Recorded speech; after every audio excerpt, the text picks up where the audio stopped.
नमस्कार दोस्तों, आज के इस एपिसोड में मैं आप सभी लोग के सामने रमेश नाम के एक साधारण से व्यक्ति के साथ घटी हुई ऐसी खतरनाक घटना की कहानी लेकर आ गया हूं, जिसे सुनकर आप लोग कोई भी अनजान बस स्टैंड में, अनजान गांव में या फिर अनजान जगह में भी ठहरने की हिम्मत नहीं करेंगे। अनजान जगहों में कैसी क्या घटनाएं घट सकती है, इस कहानी से आज आपको समझ में आएगा। तो थोड़ा पीछे चलते हैं सन 1995 के आसपास और जानते हैं इस खौफनाक घटना की कहानी को। पहले मैं आपको कैरेक्टर डिस्क्रिप्शन दे देता हूं तो आसानी से कहानी समझ में आ पाएगी। रमेश नाम का एक व्यक्ति जो कि मुंबई में रहने वाला 67 साल के आसपास की उम्र रही होगी। पेशे से एक सेल्स मैनेजर, अपने काम के सिलसिले में रमेश को कई बार इधर उधर आना जाना पड़ता था। कभी पुणे जाता, कभी नागपुर जाता, कभी नासिक जाता, तो कभी गुजरात के बड़े बड़े शहर। ऐसा वह सिर्फ ट्रेवल ही करते रहता था। इस तरीके से जिंदगी कट रही थी। उसको अपनी जॉब भी पसंद थी, काम भी होता था और दुनिया भर में घूमना भी। एक दिन की बात है, रमेश को उसके सीनियर्स की तरफ से एक ऑर्डर आते हैं कि आपको नासिक जाना है और ये काम कंप्लीट करना है। उसने बोला कि ठीक है, चले जाएंगे। अच्छी बात है, बहुत टाइम हो गया नासिक गए हुए भी। वह नासिक पहुंचा और अपना 2 दिन का पूरी तरीके से काम निपटाया लिया और सोचा कि अब छुट्टी है, कुछ दिनों के लिए मुझे कोई काम नहीं मिलने वाला है, इतना तय है। सीनियर्स ने बोल के रखे थे कि एक और प्रोजेक्ट आएगा, उसके बाद 15-20 दिन की छुट्टी तुझे मिल जाएगी। तो रमेश बड़ा खुश था, सोचा था कि मस्त खाना वाना खाकर रात के 8 बज रहे थे नासिक में और फिर मुंबई की बस पकड़ के मुंबई निकल जाऊंगा। उसने खाना खाया ही है कि तुरंत उसको उसके एक सीनियर का फोन आता है। इस समय रात के लगभग 8:30 हो रहे थे। सीनियर ने बोला कि भाई मुंबई मत जाना, ऐसा हुआ है कि अपने को एक और बड़ा वाला प्रोजेक्ट मिला है, उसे तेरा बहुत मुनाफा हो सकता है, तुझे गुजरात जाना होगा, फटाफट अहमदाबाद की बस पकड़। रमेश ने बोला, अहमदाबाद की बस नासिक से अभी मिली कि नहीं?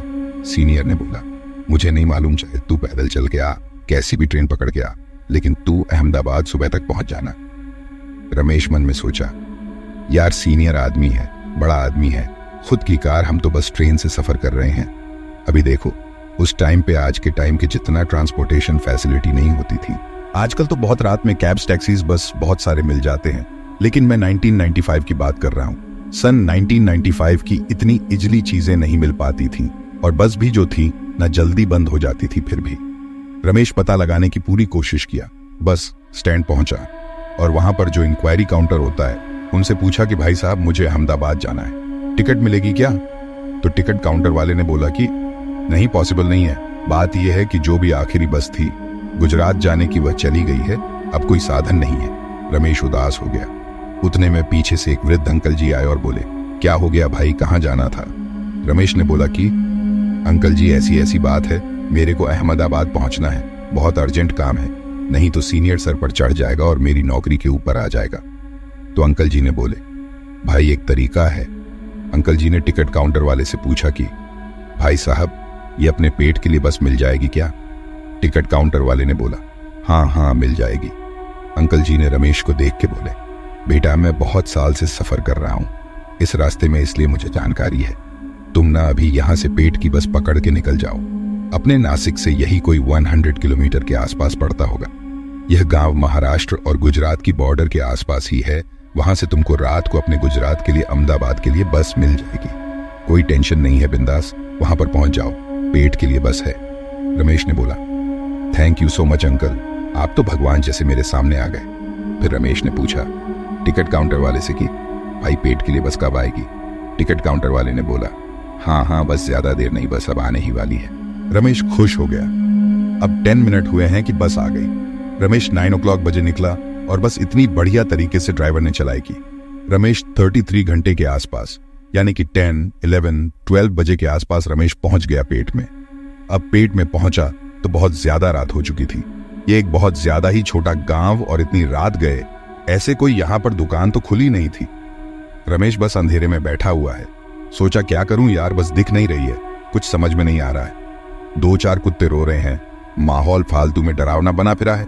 ये इंक्वायरी काउंटर वाले से जाकर पूछता हूं भला कि बस बुस मिलेगी क्या अभी हमको अहमदाबाद निकलने की। रमेश उठा, इंक्वायरी काउंटर के पास गया और बोला, भाई साहब अपने अहमदाबाद जाने के लिए बस मिलेगी क्या? इंक्वायरी काउंटर वाले ने बोला कि हाँ मिलेगी ना। अभी से ठीक 1 घंटे बाद 1:30 बजे के आसपास एक बस है, और उसके बाद आपको एक बस मिलेगी जो 3:30 बजे के आसपास होगी। आप उससे तो बहुत लेट हो जाएंगे, इसलिए बेहतर है कि आप ये 1:30 बजे जो बस अभी आने वाली है उससे निकल जाइए।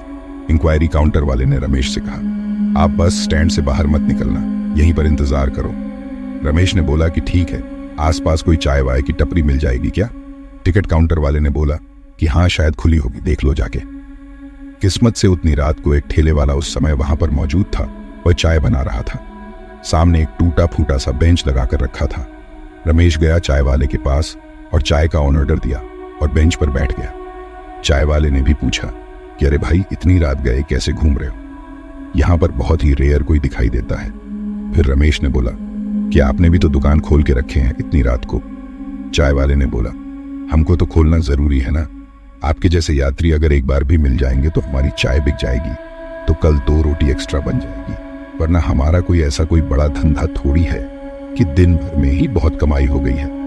अभी क्या, अभी घर जाते हैं, हमारा तो दिन का भी 20 रुपया भी कमा ले तो बड़ी बात होती है।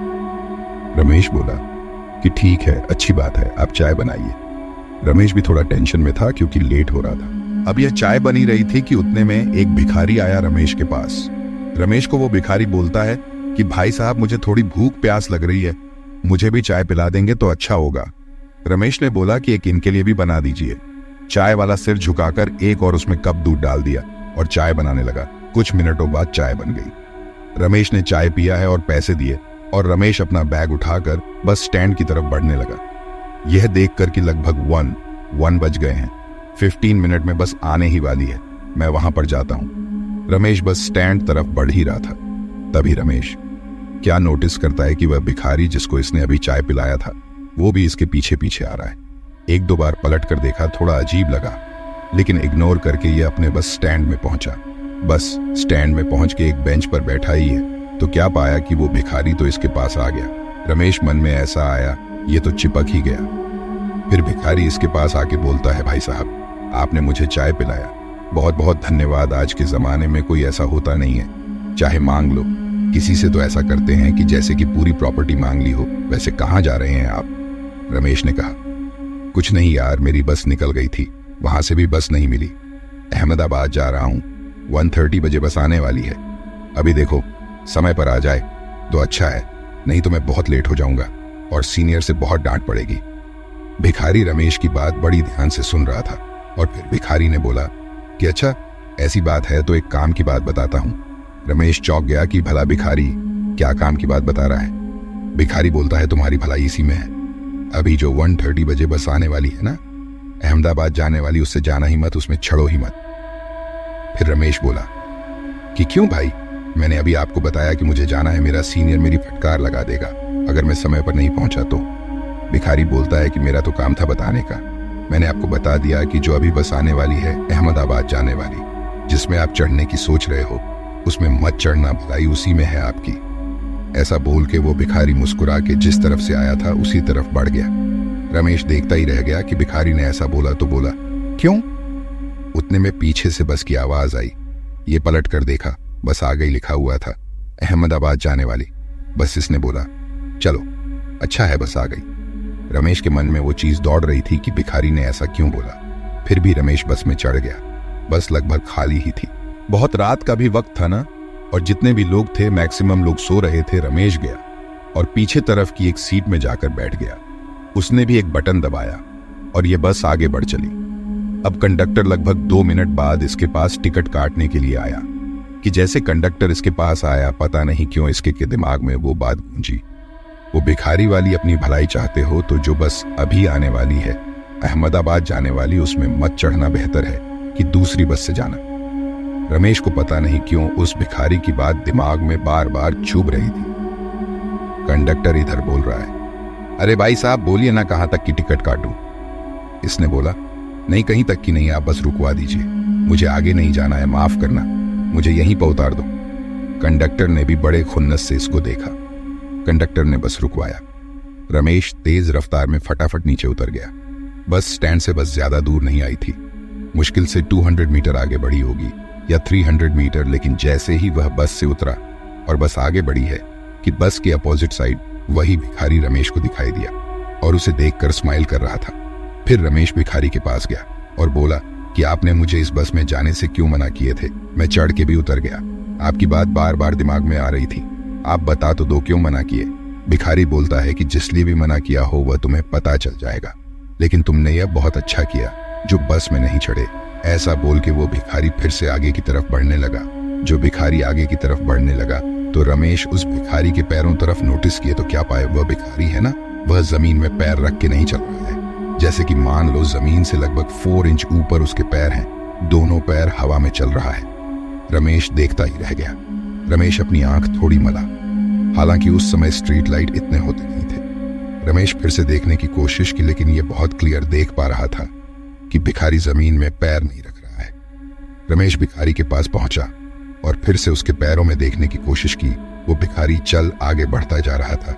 उसके पीछे पीछे रमेश भी चल रहा था और क्लियर नोटिस कर रहा था कि वो जमीन में पैर नहीं रखा है। भिखारी चलता चलता रुका और रमेश की तरफ पलट के मुस्कुराता है। बोलता है कि क्या समझने की कोशिश कर रहे हो यार, नहीं समझ पाओगे। मेरे बारे में तो अच्छे अच्छे नहीं समझ पाए हैं। अब जो तुमने कर दिए वो अच्छा किए। मुझे चाय पिलाए थे ना, उसी का समझ लो मैंने भरपाई कर दिया हूं। अब जाओ, मेरा पीछा मत करो, वरना इतना ज्यादा डर जाओगे कि कई रात तक सो नहीं पाओगे। भिखारी ने भारी सी आवाज में रमेश को यह बात बोला। रमेश घबरा गया और अपने कदमों की रफ्तार बढ़ा लिया और फटाफट बस स्टैंड में पहुंच गया। बस स्टैंड में वो जो टिकट काउंटर वाला आदमी था वह भी अपना सब ड्यूटी ऑन करके निकल ही रहा था। रमेश को देख के बोलता है, अरे भाई तुम गए नहीं उस बस में, शायद तुम चढ़े थे ना, उतर गए क्यों? रमेश ने बोला कि हाँ उतर गया, उस बस से जाने का मन नहीं किया। काउंटर वाला बोलता है कि भाई दूसरी बस 3:30 या कभी कभी 4 o'clock बजे भी आती है, तो तुमको तो बहुत ज्यादा लेट हो जाएगा, उससे तुमको उसी बस से जाना चाहिए था। रमेश बोला, नहीं नहीं ठीक है, वह चाय की टपरी अभी भी खुली होगी क्या? वो बड़ी अजीब तरीके से देखा, बोला कि हाँ खुली होगी, लेकिन देखो अकेले बैठ रहे हो, अनजान गांव है, जरा संभल कर, अभी टाइम है दूसरी बस आने में। रमेश ने बोला कि हाँ हाँ मैं अपना ध्यान रख लूंगा, आप जाइए। ऐसा बोल के वह काउंटर वाला आदमी निकल पड़ा। अब पूरे बस स्टैंड में अकेला रमेश था। लाइट भी नहीं है, दूर दराज कुत्ते भी रो रहे हैं और जो भिखारी बार बार रमेश को दिख रहा था। फिर रमेश ने सोचा कि एक बार और चाय पी के आता हूं। रमेश टपरी वाले के पास जैसे ही पहुंचा, टपरी वाला बोलता है, अरे भाई तुम बस में गई नहीं, तुम बता रहे थे ना तुम्हारी वो 1:30 बजे बस है, तुमको तो निकल जाना चाहिए था। रमेश ने बोला कि हाँ मैं नहीं गया, मैं दूसरे बस से जाऊंगा, मन नहीं कर रहा था। चाय वाला बोला, कोई बात नहीं, एक और कप चाय पिलाता हूं, बैठो, यहां पे स्ट्रांग चाय बनी है। रमेश वहीं टपरी पर ही बैठा रहा और टपरी वाले से बोलता है कि आप घर पर नहीं जाते क्या?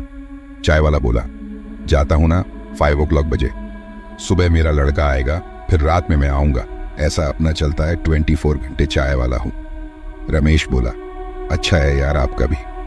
रमेश यही सोच रहा है कि कौन था वह भिखारी, क्यों मुझे ऐसा बोला, मैं बस से क्यों उतरा उस भिखारी की बात मान के, फिर उसने ऐसा कैसे बात कर लिया मेरे सामने कि मेरे पीछे आओगे तो डर जाओगे। ये सारी चीज सोचते सोचते टपरी वाले से पूछ लिया कि वो भिखारी जो आया था मेरे पीछे पीछे, जिसको मैंने चाय पिलाया था, उसको आपने पहले कभी देखे है क्या? टपरी वाला बोलता है कि नहीं भाई, यहाँ पर ना जाने कितने साल से मैं ठेला लगा रहा हूँ, मैंने आज तक उस भिखारी को यहाँ पर देखा नहीं, आज पहली बार देखा। फिर आप गए तो वह भी चला गया, फिर दिखाई नहीं दिया। रमेश ने बोला कि मुझे वो थोड़ा अजीब लगा, चलो कोई बात नहीं। ऐसी बातचीत करते करते रमेश को फिर से एक बस की आवाज सुनाई दी।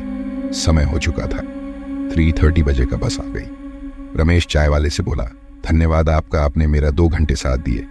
रमेश बस की तरफ हाथ दिखा के बस में चढ़ गया, फटाक से टिकट लिया और बोला, अब सोता हूँ, बिल्कुल भी नींद विंद नहीं हुई है, सुबह जाकर तो लेट पहुंच और डांट तो पड़नी है, सीनियर से अभी आराम की चैन की सांस लेकर मस्त सो जाता हूं। रमेश मस्त से सो गया। बस भी अपनी रफ्तार में बढ़िया चल रही है, हल्के गाने बज रहे हैं, माहौल बढ़िया बना हुआ है। थोड़ी देर बाद रमेश नींद में थे और इस बस के लगभग हर एक यात्री नींद में रहे होंगे। बस जोर से ब्रेक मारती है, झटके से सबकी नींद खुलती है कि अरे क्या हो गया, क्या हो गया, चिल्ला चिल मची हुई है। बस में रमेश ने सोचा कि बाहर देखता हूं कि ये सारे यात्री क्यों चिल्ला रहे हैं। रमेश भी अपनी खिड़की खोले और बाहर की तरफ मुंह निकाल के देखा तो क्या पाए कि बाहर की तरफ एक बस पलटी पड़ी हुई है। उसके अंदर के जितने भी यात्री थे सब बाहर मृत अवस्था में पड़े हुए हैं। इनका दिमाग फट के हाथ में आ गया। घबराते हुए यह बस से उतरे बाकी सारे यात्री भी उतरे और इन्होंने उस बस को बड़े ध्यान से देखे तो क्या पाए, यह तो वही बस थी जो कि 1:30 बजे वहां से निकली थी। अहमदाबाद जाने के लिए जिस बस को मैंने छोड़ दिया था, जिस बस के बारे में उस भिखारी ने बोला था कि उस बस में मत चढ़ना, यह वही बस है। इस बस में जितने भी लोग थे सब मरे हुए हैं। ड्राइवर कंडक्टर भी मैं भी चढ़ा होता तो मैं भी मर गया होता। कौन था वह भिखारी? यहीं पर थोड़ी देर अपरा थपरी चली और फिर ये बस भी, इनको भी तो निकलना है, इनका भी समय हो रहा था। ड्राइवर ने बोला, चलिए चलिए आप लोग बैठिए, इनकी मदद के लिए एम्बुलेंस आती होगी, हमने बात कर लिए हैं। और ये बस निकल पड़ी। पूरे रास्ते यही सोचते रहे कि वो भिखारी कौन था। क्या वो भिखारी एक नॉर्मली भिखारी था जिसको मैंने कुछ और समझ लिया, या फिर मैंने उस भिखारी को सही समझा था? वह भिखारी नहीं बल्कि एक भूत था जिसकी मदद मैंने अनजाने में कर दिया, और वह उस मदद का कर्ज चुकाने के लिए मेरी मदद भी कर दिया। भूत प्रेतों की आप एक बार मदद कर दो, वह आपकी भलाई करने के लिए जरूर आएंगे। हर भूत प्रेत बुरे नहीं होते, कुछ अच्छे भी होते हैं, कुछ सिर्फ भटक रहे होते हैं। उनकी आप एक बार हेल्प करके देखो, आपके जीवन में इतने फायदे मिलेंगे ना, आप कभी सोच भी नहीं सकते। अब इसका मतलब यह नहीं है कि भूत प्रेत ढूंढने के लिए निकल जाओ। उम्मीद करता हूं कि आज के इस कहानी के जरिए आप लोगों का बढ़िया वाला मनोरंजन हुआ होगा। तो अब तक इस वीडियो को देख लिए हैं तो लाइक जरूर कर देना, चैनल को सब्सक्राइब करके बेल आइकन दबा के ONL के ऑन ऑप्शन में क्लिक करना, क्योंकि इसी तरह के हैरान कर देने वाले खौफनाक वीडियोस डेली आप लोग के सामने लेके आता रहता हूं।